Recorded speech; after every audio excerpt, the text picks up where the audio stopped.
வணக்கம் நண்பர்களே, இன்றைக்கி நம்ம பார்க்க போகிற வீடியோ கஞ்சி வத்தல்.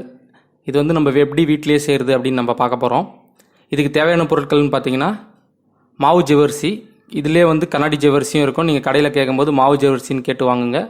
அதுக்கப்புறம் வந்து பார்த்திங்கன்னா பச்சை மிளகா தேவை, 1 கிளாஸ் புழுங்கல் அரிசி, சீரகம்,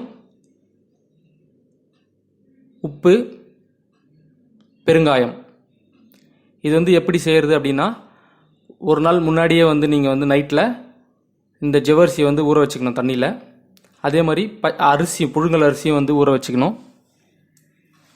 அதுக்கப்புறம் மறுநாள் இது வந்து பார்த்திங்கன்னா மறுநாள் இதை வந்து நீங்கள் ஒரு நல்லா கொதிக்கிற தண்ணியில் உங்களுக்கு தேவையான அளவு தண்ணி வச்சுக்கிட்டு அதில் வந்து இந்த ஜவ்வரிசியை வந்து போட்டுடணும். ஜவ்வரிசியை போட்டுட்டு நல்லா கிண்டி விட்டிங்கன்னா தெரியும் உங்களுக்கு. இதில் பார்த்திங்கனாலே தெரியும், வந்து ஃபுல்லாகவே வந்து கொட்டிட்டு அதுக்கப்புறம் நல்லா கிண்டி விட்டுட்டு நல்லா கிண்டிகிட்டே இருக்கணும், இல்லைனா வந்து அடியில் பிடிச்சிக்கும். அதுக்கப்புறம் இந்த ஊற வச்ச அரிசி இருக்குல்ல, அதை வந்து ஒரு மிக்சியில் போட்டு நல்லா அரைச்சிக்கணும். இது பார்த்திங்கனாலே தெரியும், இது வந்து ஓரளவுக்கு நல்லா வெந்துடுச்சு. நம்ம வந்து அந்த அரிசியை அரைச்சிட்டு, இது பார்த்திங்கன்னா நல்லா அரைச்சாச்சு இந்த மாவு மாதிரி. இந்த அரிசி புழுங்கல் அரிசியை அதை வந்து நம்ம அந்த தண்ணியில் வந்து ஊற்றிடணும். ஊற்றும் போது நீங்கள் கிண்டிக்கணும். நல்லா கிண்டினீங்கனாலே வந்து நல்லா மிக்ஸ் ஆகிடும்.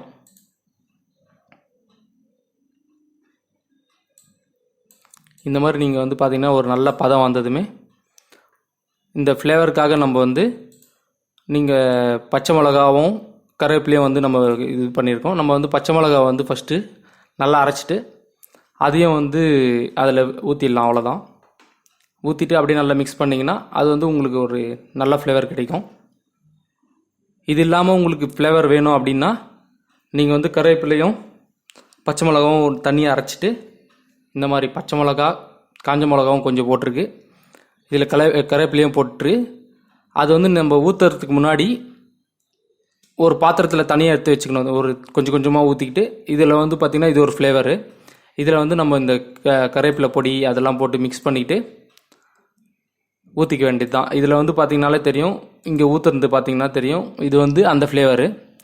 இதுக்கப்புறம் பார்த்திங்கன்னா இது நம்ம ஒரு வேறு ஃப்ளேவர் வந்து நம்ம பண்ணுறதுல வந்து பார்த்திங்கன்னா இதுவும் வந்து கலர் வந்து நம்ம போட்டுட்டு வேறு ஃப்ளேவர்னு பார்த்திங்கன்னா நம்ம இந்த கலர் வந்து உங்களுக்கு தேவையான கலர் நீங்கள் வந்து கலர் பவுடர் வந்து நீங்கள் கேசரிக்கு போடுவீங்களா, அந்த கலர் பவுடர் வாங்கிட்டு ஆரஞ்சு, எல்லோ, க்ரீன் அந்த மாதிரி உங்களுக்கு எந்த கலர்னாலும் நீங்கள் போட்டுக்கலாம்.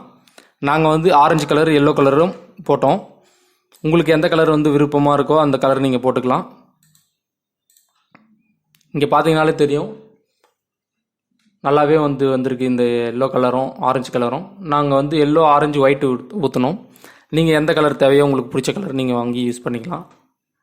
நல்லா காஞ்சிட்டிங்கன்னா 2 நாள் காய வைக்கணும். ஒரு நாள் வந்து காஞ்சதுக்கப்புறம் நீங்கள் மறுபடியும் தனியாக அந்த கவர்லேருந்து பிரித்து எடுத்துகிட்டு மறுபடியும் ஒரு நாள் வந்து காய வைக்கணும். நல்லா காஞ்சதுக்கப்புறம் பார்த்தீங்கன்னா இது நீங்கள் கடையில் வாங்கினீங்கன்னா வந்து உங்களுக்கு ஒரு 20 ரூபாய்க்கு வாங்கினீங்கன்னா ஒரு நாள் தான் யூஸ் பண்ண முடியும். இது நீங்கள் இதோட மொத்த செலவுன்னு பார்த்தீங்கன்னா ஒரு 100 ரூபா தான் ஆச்சு. இது வந்து நீங்கள் வந்து யூஸ் பண்ணிக்கலாம். ஒரு 1 இயருக்கு தேவையானதை நீங்கள் செஞ்சு வச்சுக்கிட்டிங்கன்னா நீங்கள் வந்து டெய்லியும் இல்லைன்னா வாரத்தில் 2 நாள் அந்த மாதிரி நீங்கள் வந்து யூஸ் பண்ணிக்கலாம்.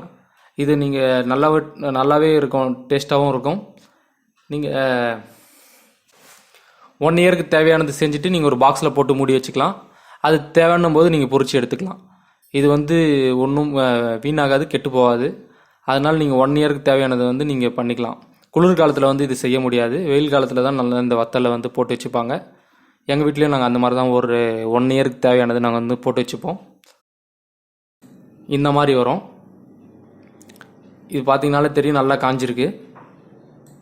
இதை வந்து நம்ம எண்ணெயில் பொரித்து எடுத்தோம்னா இந்த மாதிரி நல்லா வரும்.